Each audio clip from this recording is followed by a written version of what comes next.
আসসালামু আলাইকুম রহমতুল্লাহি ওবরাকাতুহু। আল্লাহ রসুল সাল্লাল্লাহু সাল্লাম সকালবেলা যে চারটি কাজ করতেন, অর্থাৎ এই চারটি কাজের প্রতি খুব গুরুত্ব দিতেন। সেটি হচ্ছে, তিনি প্রতিদিন ফজরের নামাজ জামাতের সাথে আদায় করতেন।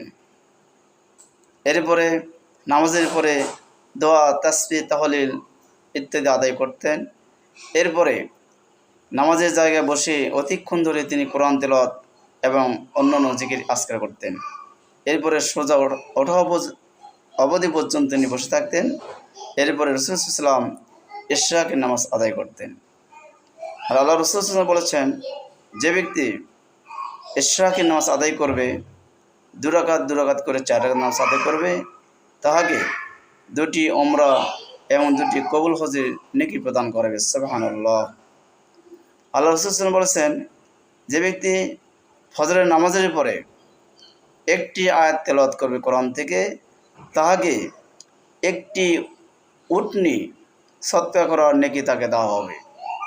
এইভাবে সে যতটি আয়াত তেলাওয়াত করবে, ততটি উটনি সদকা করার নেকি তাকে প্রদান করা হবে। আমি যদি এখানে হাজার হাজার আয়াত তেলাওয়াত করতে পারি, হাজার হাজার উটনি সদকা করার নেকি আমাকে দেওয়া হবে। এমনকি অন্য জায়গায় বলেছেন, একটি আয়াত তেলাওয়াত করলে 100টি উটনি সদকা করার নেকি প্রদান করা হবে। এইভাবে যত আয়াত তেলাওয়াত করব পবিত্র কোরআন কারীম থেকে, তত আমাকে এরকম উটনি সদকা করার সওয়াব প্রদান করা হবে। ইনশাআল্লাহ আমরা এগুলো আমল করতে থাকব, আর অতি সহজেই আমাদের জান্নাত মিলে যাবে। আলহামদুলিল্লাহ, আমরা আল্লাহর উপর ভরসা রাখি।